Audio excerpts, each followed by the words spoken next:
오늘 본문에 등장한 야곱의 인생이 가장 위기를 맞이했어요. 캄캄한 밤이었어요. 그런데 하나님께서 직접 나타나셔서 그 야곱을 위로해 주시고 축복해 주시는 감격적인 장면이 오늘 본문에 기록되고 있습니다. 여러분, 야곱이 사람이 없는 그 광야에서 돌을 베개 삼고 잠을 자는데 꿈을 꾸게 되잖아요. 그러나 갑자기 하늘문 열리더만은 그 하늘 꼭대기에 사닥다리가 쫙 연결이 되는 거예요. 그리고 사닥다리 끝에는 하나님이 계시는데 거기에 천사들이 오르락 내리락 하더래요. 그리고 하나님의 음성을 듣게 되잖아요. 그 말씀이 창세기 28장 12절 13절에 보면은 꿈에 본즉 사닥다리가 땅 위에 서 있는데 그 꼭대기가 하늘에 닿았고 또 본즉 하나님의 사자들이 그 위에 오르락내리락 하고 또 본즉 여호와께서 그 위에 계시더라. 그 말이 어디 위에 계실까요? 사닥다리 위에 계신다고. 그러면은 오늘 본문에서 야곱이 그 혼란 가운데, 위기 가운데, 그 광야에서 꿈에 본 사닥다리는 무엇을 의미하냐 그 말이에요. 따라 한번 합시다.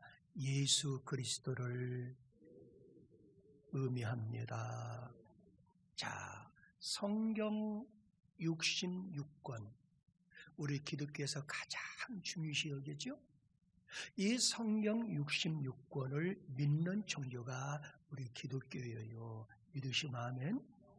그러면 성경 66권이 누구에 대한 글일까요? 누구에 대한 글? 자, 우리 예수님이 직접 말씀했죠. 자, 성경 요한복음 5장 39절에 보면은 너희가 성경의 영성을 얻는 줄 생각하고 성경을 연구하거니와 이 성경 곧 누구에 대한 글? 내게 대한 글이다. 내가 누굴까요? 예수님에 대한 글이라. 믿으시면 아멘. 누가 직접 얘기했어요? 예수님이 직접 말씀했다. 그뿐만 아니라 우리 하나님께서도 성경이 예수에 대한 글이라는 것을 하나님도 증거했어요. 그 말씀이 요한복음 8장 18절에 읽어보면은 내가 나를 위하여 증언한 자가 되고 나를 보내신, 그 다음에 시작, 아버지 누굴까요? 하나님도 시작, 나를 위하여 증언했다. 무슨 증언했을까요? 성경 66권이 예수 그리스도에 대한 증언의 말씀이라는 것을 하나님도 말씀했다는 거예요. 증언했다는 거예요. 그뿐입니까? 성령님도 그걸 증언했다는 거예요. 그 말씀이 요한복음 15장 26절에 보면은 내가 아버지께로부터 너희에게 보낼 보혜사 곧 아버지께로부터 나오시는 진리의 성령이 오실 때에 시작, 그가 나를 증언할 것이라. 그래서 성령 하나님도 예수 그리스도를 증언하는 책이 이 성경책이라는 거예요. 그런데 우리는 잘 이해를 못하잖아요. 그래서 바울 사도는 여러분과 제가 성경을 읽을 때 고정관념, 수건으로 가리고 성경 읽지 말고 예수의 이름을 가지고 성경을 읽으라는 거예요.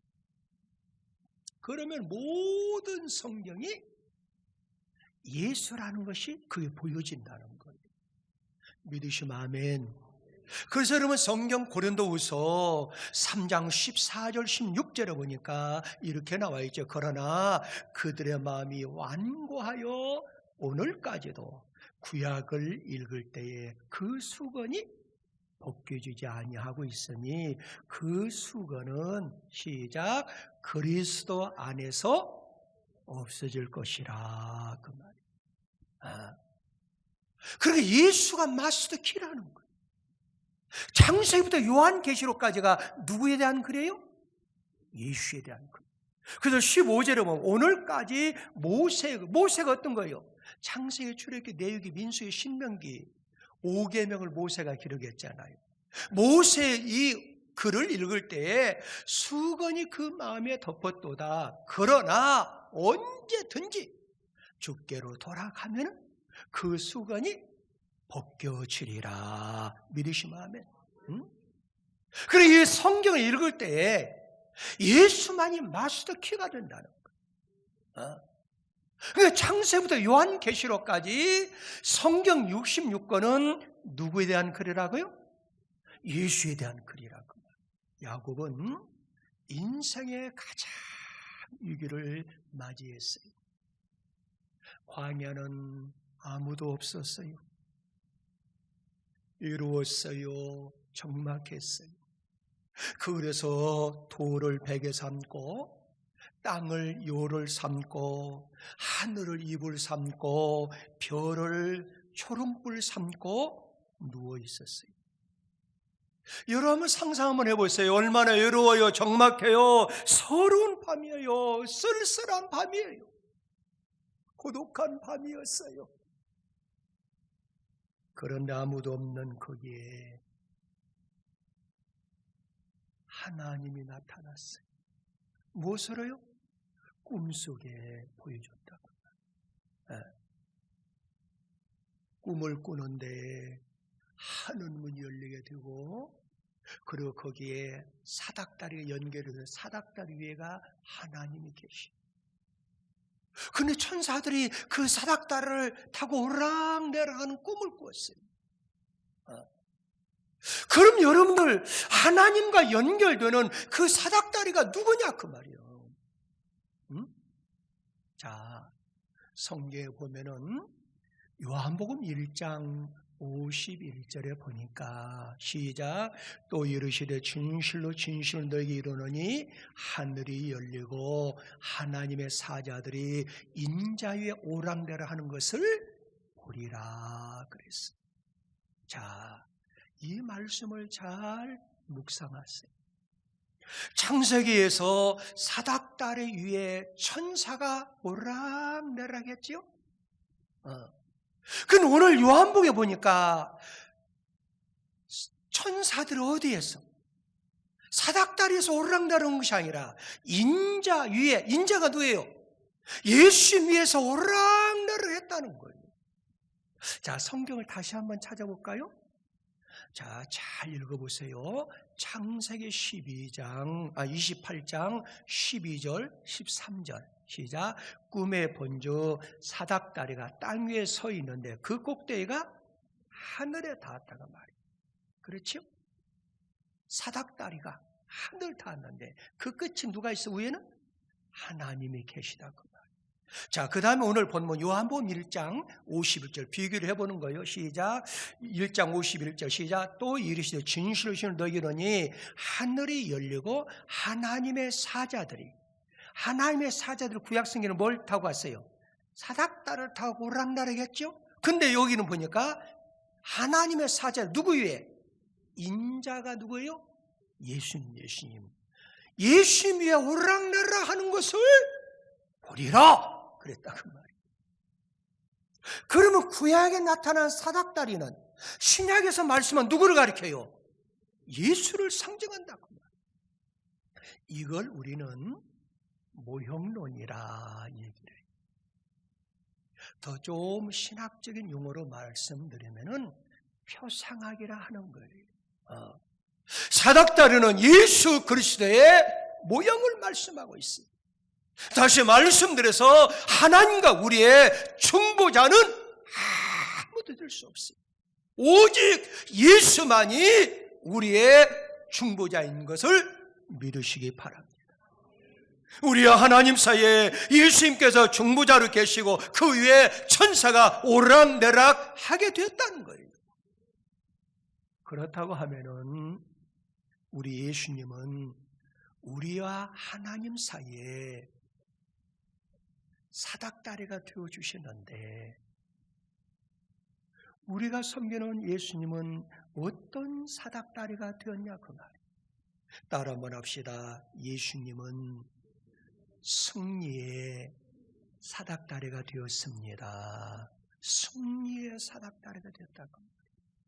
그래서 요한복음 16장 33절에 보면은 이것을 너에게 이르는 것은 너희로 내 안에 평안을 누리게 함이라. 세상에 너희가 환난을 당하나 담대하라. 내가 세상을 이기었다. 승리의 사닥다리가 되셨다는 거예요. 그래서 요한일서 5장 4절에 보면은 대저 무릇 하나님께로 난 자마다 세상을 이겼느니라. 세상을 이기는 승리는 이것이 우리의 믿음이라.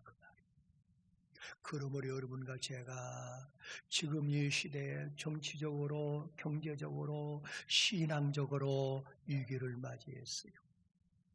그러나 예수를 믿는 이 믿음을 가지고 잘 인내하고 나갈 때 하나님이 일을 하시게 될 줄 믿습니다. 야곱은 인생 최대 위기, 절망 상태에서 하나님이 나타나셨어요.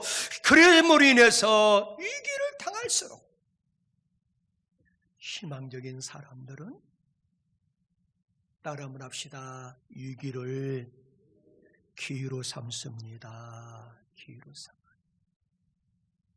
지금 다들 위기라고 하잖아요. 그런데 하나님이 일할 수 있는 찬스 기회가 찾아온 거예요. 그러면 여러분과 저는 뭔 하면 돼요? 예수를 믿는 믿음을 가지고 잘 인내하고 기다리면은 따라 한번 합시다. 하나님이 일하십니다. 오늘 본문에 등장한 야곱은 인생의 최대 위기를 맞이했어요. 절망의 상태예요.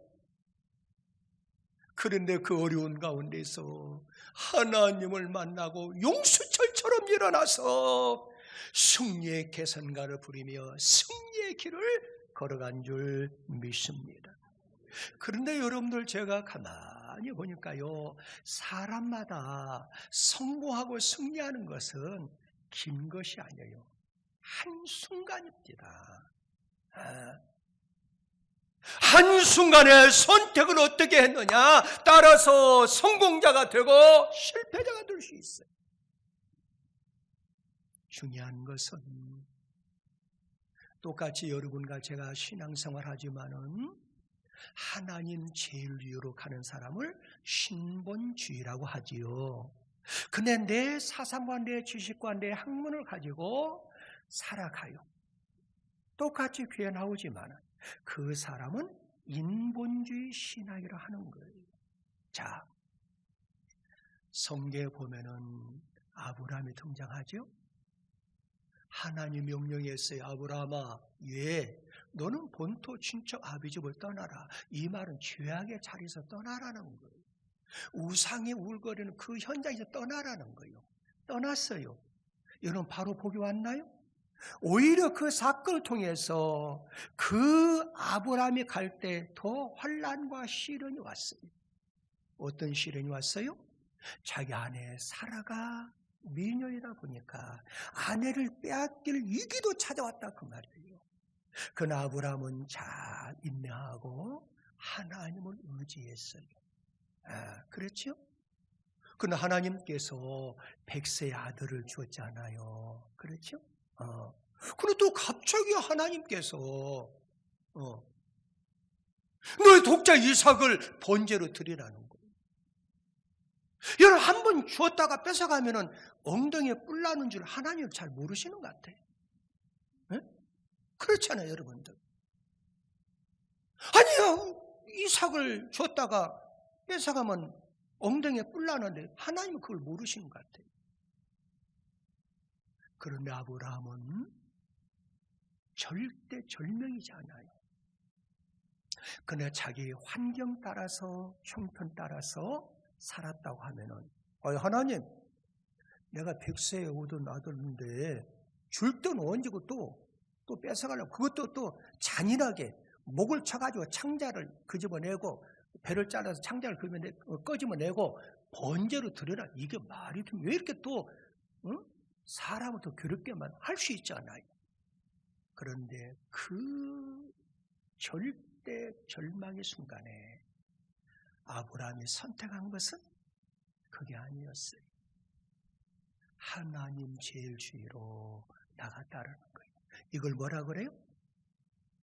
신본주의 신앙이라는 거예요. 그래서 아낌없이 그 아들을 데리고 모리아 산으로 달려가잖아요. 여러분 그걸 한번 상상을 한번 해보세요. 심장이 찢어집니다. 심장이 찢어져요. 그런데 그 아들을 번제로 드렸을 때 하나님이 크게 역사하잖아요. 얼마나 하나님이 급하셨던지. 아브라함아 멈추라는 거. 요즘에도 가끔 여름을 놀이할 때 뭐 하다 이렇게 딱 보면은 멈춰! 그러잖아요. 아마 하나님께로부터 오신 것이 아닐까. 하나님 멈추라는 거예요. 너희 독자 이삭한테 칼을 대지 말라는 거예요. 아브라함은 가장 절대 절망의 순간에 자기의 신앙을 인본주의가 아니라 하나님주의로 바꿔갔다라는 거예요. 그걸 무슨 주의라 한다고요? 신본주의라는 거예요. 그래서 창세기 22장 16절 17절에 보면은 이렇게 시작. 이르시되 여호와께서 이르시기를 내가 나를 가리 맹산에 내가 이같이 행하여 내 아들 내 독자도 아끼지 아니하였은즉 그 다음에 내가 내게 큰 복을 주었다. 인본주의가 아니라 무슨 주의? 신본주의 신앙한테 자녀의 복도 주시고 큰 복도 주신다는 거예요. 여러분 아브라함이 가장 큰 위기를 맞이했을 때 하나님 절대주의였어요. 하나님 제일주의였어요. 신본주의였어요. 그럼 그 자손들이 어떻게 될까요? 하나님이 책임져 주지요.